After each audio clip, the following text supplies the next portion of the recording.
મારું નામ તનિષ્ઠા છે. હું ચેતના સંસ્થામાં પ્રોગ્રામ ઓફિસર તરીકે કામ કરું છું. જુલાઈ 2023 થી ચેતના સંસ્થાએ ભરૂચ જિલ્લાની ઝઘડિયા તાલુકામાં 10 ડે કેર સેન્ટર એટલે કે ઘોડિયાઘર ચાલુ કરવામાં આવ્યા છે. શરૂઆતમાં આપણા પાસે 150 જેવા બાળક હતો. આમના 167 જેટલા બાળકો છે. ઘોડિયાઘરની મુખ્ય હેતુ એવું છે કે જે કામકાજી બહેનો છે જે બાળકોને દેખરેખ યા ચાઇલ્ડ કેરના લીધે કામે નથી જઈ શકતા, મે બી આ ખેતમાં જ હોઈ શકે, મજૂરી ડેલી લેબર હોઈ શકે યા ફેક્ટરીઝ યા કંપનીઝમાં હોઈ શકે, એવા બહેનો શાંતિથી પોતાના બાળકને રાખીને કામમાં જઈ શકશે. અને એમાં ખાલી બાળકની બીજી જો પાસાઓ છે એટલે બાળકોની શિક્ષણ, પોષણ અને સ્વાસ્થ્યના જે મુદ્દાઓ છે એ પણ બાળકોને આપણે કવર કર્યો છે. એ જ હેતુથી ઘોડિયાઘર ચાલુ કરવામાં આવ્યા છે. ચેતના સંસ્થા દ્વારા જુલાઈ 2023 થી ભરૂચ જિલ્લામાં ઝઘડિયા તાલુકામાં 10 ડે કેર સેન્ટર એટલે કે ઘોડિયાઘર ચાલુ કરવામાં આવ્યા છે.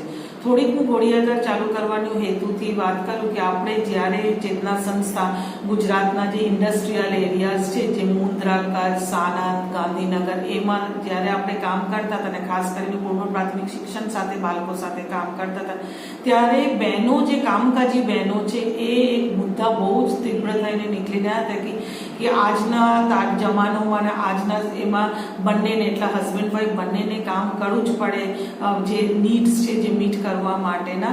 તો એમાંથી બહેનોને સૌથી મોટી જે ચેલેન્જ થયું હતું કે આપણે કામ કરવા તો બહેનો માંગતા હતા, મગર એમાં બાળકોને ક્યાં મૂકીને જાય, કેમ કે સૌથી મોટી ચેલેન્જ કે આપણી જે આંગણવાડી છે 3 વર્ષની બાળકોની હોય અને આંગણવાડી 2-2.5 વાગ્યા સુધી બાળકને રાખી શકે છે. પણ એના પછી જો બેનને કામમાં જવું હોય તો પછી કેવી રીતે બાળકને ક્યાં રાખે, એના હેતુથી જ આપણે ઝઘડિયામાં 10 ઘોડિયાઘર ચાલુ કર્યું છે, જે 1 વર્ષની બાળકથી લઈને 5 વર્ષની બાળક સુધી આપણે આંગણવાડી આપણા ડે કેરમાં રાખીએ છીએ. આપણી જે ઘોડિયાઘર ચાલુ કરવામાં આવે છે એ લોંગ ટર્મ સસ્ટેનેબલ હોય એના માટે આપણે જે તે ગામમાં જે આંગણવાડી છે એની 500 મીટર રેડિયસમાં જ આપણે મૂકેલું છે. જેમાં ખાસ કરીને એક નવું રણનીતિ જે આપણે કરીએ છીએ, જે બાળક આંગણવાડીમાં એનરોલ્ડ છે એ લોકો પહેલા આપણા ઘોડિયાઘરમાં આવે છે ને પછી જઈને આંગણવાડીમાં આવે છે ને પાછા આપણા આવે છે.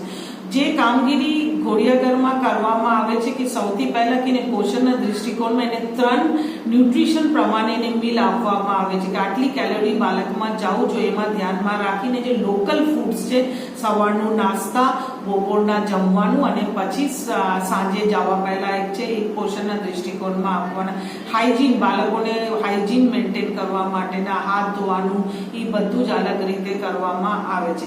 ત્રીજું, બાળકની સ્વાસ્થ્યના ધ્યાનમાં રાખીને કે રોજ જે બાળકો આવે એના ટેમ્પરેચર નોટ કરવાનું, અસ્વસ્થ હોય તો એનું ના આવતા હોય તો એનું નામ એને પેરેન્ટ્સ સાથે પૂછવાનું અને વર્ષમાં આપણે 2 હેલ્થ કેમ્પ કરવામાં આવે છે. એના સિવાયના કે બાળક જે આપણા ઘોડિયાઘરમાં હોય ઉંમર પ્રમાણે આપણે પૂર્વ પ્રાથમિક શિક્ષણ યા બાળકોની ગતિવિધિ કરવામાં આવે છે, જેમાં ખાસ કરીને બાલ વિકાસને જે આયામો છે એ એક્ટિવિટીઝ તો આપણે કરવામાં આવે છે. એના સિવાય આપણે દિવાળમાં બાળકો જે એક્ટિવિટીઝ કરતા હોય છે એને ચોંટાડવાનું નીચે બોર્ડ પણ આપેલું હોય છે, જેમાં બાળક ચિત્ર દોરી શકે છે અને એને એટલું એક્ટિવિટીઝ આપણે આપવામાં આવે છે કે જેનાથી આપણે એને આખું 4-5 કલાક રહી શકે છે.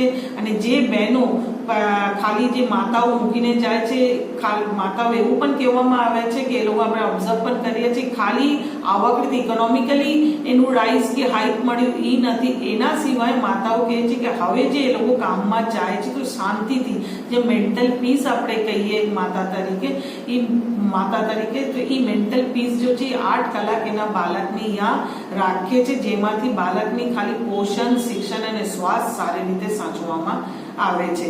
અને આપણે પહેલા જોવા જઈએ તો બાળકને આપણે જોઈએ જે તે ગામમાં બાળકો રખડતું હતું, કોઈ જોવાવાળા નથી હતું, બહેનો કામમાં જઈ પણ નથી શકતા હતા. તો આ બધું જે ઇશ્યુઝ છે બહુ હદે સુધી આપણે કંટ્રોલ